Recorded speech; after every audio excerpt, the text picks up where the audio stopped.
आज का अपना टॉपिक है डबल डिस्प्लेसमेंट। कि डबल डिस्प्लेसमेंट क्या होता है। जिस प्रकार हमने बात की थी डिस्प्लेसमेंट में, तो डिस्प्लेसमेंट में क्या हो रहा था कि एक जो मोर रिएक्टिव सब्सटेंस था वो लेस रिएक्टिव सब्सटेंस को डिस्प्लेस कर रहा था। ठीक है, मगर डबल डिस्प्लेसमेंट में क्या होता है कि जो पदार्थ होते हैं वो आपस में क्या होते हैं, एक दूसरे की जो एटम्स होते हैं उनको क्या कर देते हैं, वो एक्सचेंज कर लेते हैं। जिस प्रकार जैसे मान लो दो स्टूडेंट है, अपने कॉपी पेन बैग आपस में एक्सचेंज करते हैं, सेम उसी प्रकार क्या है यहाँ पर कि जो भी रिएक्टेंट्स है वो रिएक्टेंट्स क्या करते हैं, अपने एटम्स से आपस में एक्सचेंज कर लेते हैं। तो उसे हम क्या बोलते हैं, डबल डिस्प्लेसमेंट कहते हैं। जैसे आप यहाँ देख सकते हो कि जो सिल्वर नाइट्रेट है, तो इसमें क्या होता है, जो Ag होता है ये क्या होता है, सोडियम के स्थान पे आ जाता है। जैसे सोडियम क्लोराइड के साथ सोडियम के स्थान पे आ जाता है, और सोडियम क्या होता है, सिल्वर के स्थान पर Ag के स्थान पर आ जाता है। तो इस प्रकार जो एक्सचेंज होता है उसको हम क्या बोलते हैं, डबल डिस्प्लेसमेंट। तो इसकी डेफिनेशन क्या बनती है, in this reaction the atoms of both reactants are displace with each other and new compounds are formed. आपस में एक्सचेंज होते हैं और ये क्या करते हैं, नए कंपाउंड्स नए यौगिक का निर्माण कर देते हैं। तो इससे हम क्या बोलते हैं, डबल डिस्प्लेसमेंट कहते हैं। नेक्स्ट अब हम बात करते हैं इसके बाद स्लो एंड फास्ट रिएक्शन। तो स्लो एंड फास्ट रिएक्शंस क्या होती है, तो इसमें फर्स्ट हम बात करते हैं फास्ट रिएक्शन के ऐसी रिएक्शन जिसमें रिएक्टेंट्स जो होते हैं, रिएक्टेंट्स को प्रोडक्ट में बदलने में बहुत ही कम समय लगता हो, बहुत कम समय में, कि जैसे मान लो 10⁻⁻10 सेकंड, जो जैसे इसमें दिया हुआ है अपने सोडियम हाइड्रोक्साइड और हाइड्रोक्लोराइड, जब ये दोनों आपस में क्रिया करते हैं, अम्ल और क्षार, ये दोनों क्या होते हैं, स्ट्रॉन्ग एसिड और स्ट्रॉन्ग क्या होते हैं, ये बेस होते हैं। तो जब ये दोनों आपस में क्रिया करते हैं तो इनकी रिएक्शंस इतनी तेज़ी से होती है कि हमें पता भी नहीं चलता। और जो मैंने कोष्टक में लिखा है फ्रेंड्स, तो इसको थोड़ा समझ लेना आप। इस यहाँ पर इसका मतलब है 10⁻⁻10 सेकेंड।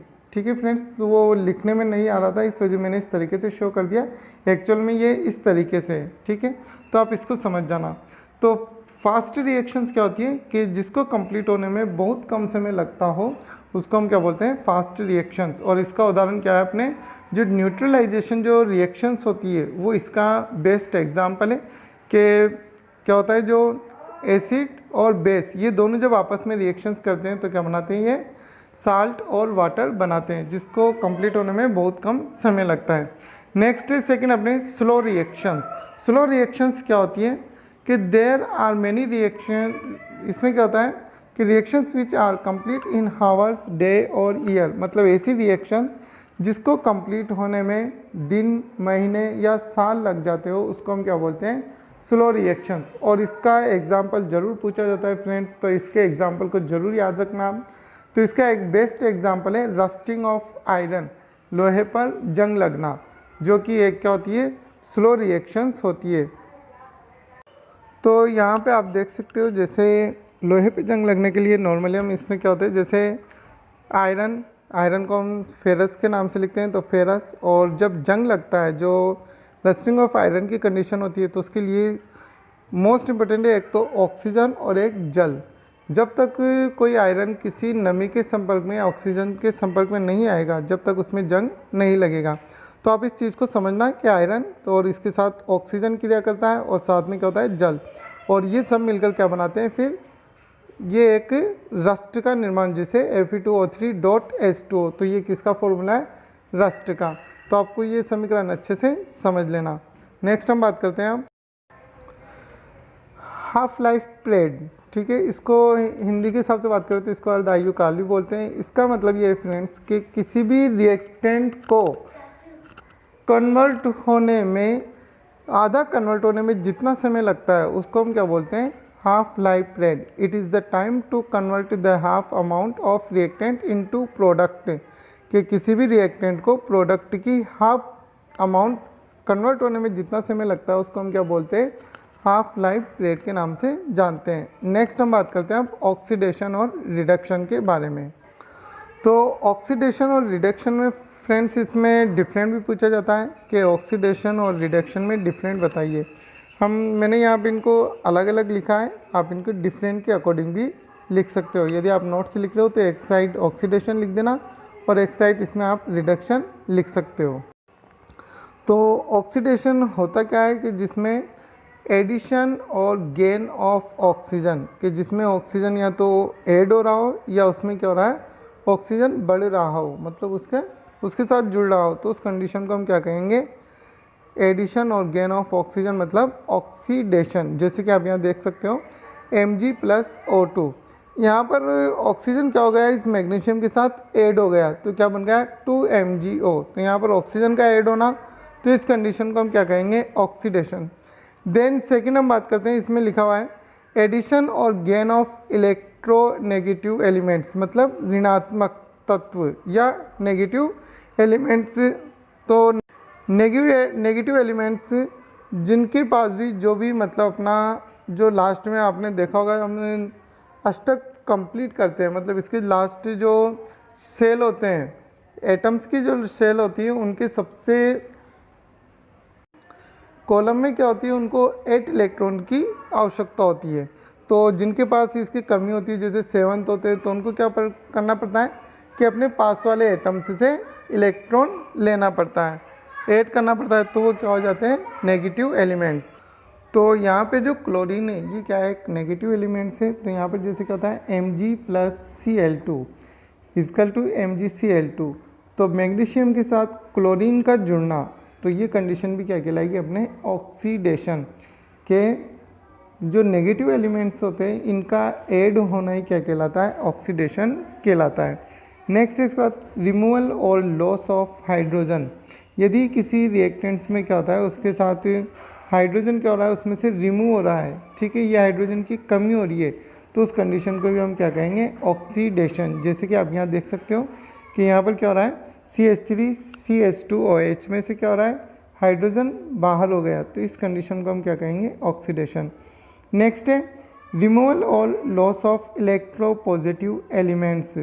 अगर जो पॉजिटिव एलिमेंट्स हो रहे हैं, अगर वो भी रिमूव हो रहे हैं या उनकी कमी हो रही है, तो उस कंडीशन को भी हम क्या कहेंगे, ऑक्सीडेशन। अब यहाँ पे फ्रेंड्स ये ध्यान देना कि यहाँ पर जो NaCl है, तो यहाँ पर क्लोरीन को ध्यान ना देकर हम किसकी बात करेंगे, सोडियम की, क्योंकि यहाँ पर क्या है, सोडियम क्या है, पॉजिटिव एलिमेंट्स है। तो हम क्या लिख रहे हैं कि पॉजिटिव एलिमेंट्स का लॉस होना या उसका रिमूव होना क्या कहलाता है, ऑक्सीडेशन। तो यहाँ पर क्या है, जो सोडियम है उसका क्या हो रहा है, लॉस हो रहा है, वो वहाँ से क्या हो गया, रिमूव हो गया, हट गया, तो उसे हम क्या कहेंगे, ऑक्सीडेशन। तो ये सभी टॉपिक अपने क्या है, ये ऑक्सीडेशन को शो करते हैं। ठीक है, अब आगे हम बात करते हैं इसके मॉडर्न कंसेप्ट के अकॉर्डिंग। तो मॉडर्न कंसेप्ट के अकॉर्डिंग अगर हम बात करें, रिडक्शन किसे कहते हैं, तो आपको सिर्फ इतना सा याद रखना है, सॉरी, ऑक्सीडेशन किसे कहते हैं, रिमूवल और लॉस ऑफ इलेक्ट्रॉन, मतलब इलेक्ट्रॉन का या तो लॉस हो रहा हो या इलेक्ट्रॉन उसमें से क्या हो रहा है, रिमूव हो रहा हो, तो उस कंडीशन को हम क्या कहेंगे, ऑक्सीडेशन। ये अलग से मॉडर्न कंसेप्ट के हिसाब से भी पूछा जा सकता है, तो ये किसके आधार पे होगा, इलेक्ट्रॉन के आधार पर। जैसे यहाँ पर सोडियम से एक इलेक्ट्रॉन क्या हो रहा है, उससे रिमूव हो रहा है, तो इस कंडीशन को हम क्या कहेंगे, ऑक्सीडेशन। अब नेक्स्ट हम बात करते हैं रिडक्शन। तो फ्रेंड्स जो रिडक्शन है ये सेम ऑक्सीडेशन के अपोजिट है। यदि आपको ऑक्सीडेशन अच्छे से याद है तो आप रिडक्शन क्या है, जो जो पॉइंट हमने ऑक्सीडेशन के लिखे हैं सेम वही पॉइंट हम यहाँ पे लिखेंगे, सिर्फ उसका अपोजिट आपको करना है। जैसे कि हमने वहाँ पर एडिक्शन में, सॉरी, ऑक्सीडेशन में हमने क्या लिखा था कि एडिशन और गेन ऑफ ऑक्सीजन, और यहाँ क्या लिखेंगे हम, रिमूवल और लॉस ऑफ ऑक्सीजन, उसका अपोजिट पॉइंट हमें लिखना है। तो नेक्स्ट है रिमूवल और लॉस ऑफ इलेक्ट्रोनेगेटिव एलिमेंट्स, वहाँ पे हमने लिखा था कि एडिशन और गेन ऑफ इलेक्ट्रोनेगेटिव एलिमेंट। तो सेम पॉइंट्स फ्रेंड्स मैंने वही लिखे हैं जो हमने ऑक्सीडेशन में लिखे हैं, सिर्फ ये उसके अपोजिट लिखने हैं। ठीक है, तो आप इस चीज़ को अच्छे से समझ लेना। आप एक चीज़ याद करना, दूसरा उसका अपोजिट लिखोगे, ऑटोमेटिक दूसरा आपका सही होगा। तो दोनों बिल्कुल क्या है, सेम है। नेक्स्ट है एडिशन और गेन ऑफ हाइड्रोजन। तो इसमें हाइड्रोजन क्या होती है, गेन होती है, तो उस कंडीशन को हम क्या बोलते हैं, रिडक्शन के नाम से जानते हैं। और इसके बाद हमने लिखा था कि पॉजिटिव जो एलिमेंट्स होता है, तो पॉजिटिव एलिमेंट्स का भी इसमें क्या होता है, एडिशन होता है, क्योंकि उसका अपोजिट बोल रहे हैं हम, तो इसमें पॉजिटिव एलिमेंट्स का भी क्या होता है, एडिशन होता है। तो उस कंडीशन को भी आप क्या कहते हैं, रिडक्शन, ठीक है। तो और मॉडर्न कंसेप्ट में इसका क्या रहेगा, एडिशन और गेन ऑफ इलेक्ट्रॉन। तो ये है आपके एडिशन और ऑक्सीडेशन में डिफरेंस। अब नेक्स्ट एक लास्ट पॉइंट है इसका, रेडॉक्स अभिक्रिया या रेडॉक्स रिएक्शन। ये मोस्ट है फ्रेंड्स, मोस्ट इंपॉर्टेंट है, पूछी जाती है रेडॉक्स रिएक्शन किसे कहती है, किसे कहा जाता है। तो एक सिंपल सा है कि रेडॉक्स रिएक्शन क्या होती है कि ऐसी रिएक्शन जिसमें क्या हो, ऑक्सीडेशन और रिडक्शन, ऑक्सीडेशन और रिडक्शन दोनों ही अगर उसमें एक साथ कंप्लीट हो रही है तो उस कंडीशन को हम क्या कहेंगे, रेडॉक्स रिएक्शन। जैसे कि आप यहाँ पे इस समीकरण रिएक्शंस में देख सकते हो कि यहाँ पे क्या हो रहा है, जो Fe2O3 है तो इस तरफ Fe के साथ जो ऑक्सीजन थे उसमें क्या हो गई, कमी हो गई, ठीक है। तो जिसमें ऑक्सीजन की हमने क्या बोला था, जिसमें ऑक्सीजन रिमूव हो जाता है या उससे लॉस हो जाता है तो उस कंडीशन को हम क्या कहेंगे, उसका रिडक्शन। तो जिसमें ऑक्सीजन की कमी हुई उससे तो उसका तो क्या हो गया, रिडक्शन हो गया। और जो इस तरफ 3CO है तो इधर क्या हो गया, इसके साथ CO2, तो यहाँ पर क्या हो गया, ऑक्सीजन का ऐड हुआ है। तो ऑक्सीजन ऐड हुई है, इस वजह से इस कंडीशन को हम क्या कहेंगे, ऑक्सीडेशन। तो फ्रेंड्स इस रिएक्शंस में ये जो इक्वेशंस है इसमें ऑक्सीडेशन और रिडक्शन दोनों ही हम देख सकते हैं। तो इससे हम क्या कहेंगे, रेडॉक्स रिएक्शन। ये मोस्ट इंपॉर्टेंट है फ्रेंड्स, तो आप इसको अच्छे से याद रखें। और फ्रेंड्स वीडियो को पॉज करके आप बीच बीच में नोट्स भी लिख सकते हो। और वीडियो अच्छी लगी हो तो फ्रेंड्स लाइक और शेयर ज़रूर करें। Thank you for watching.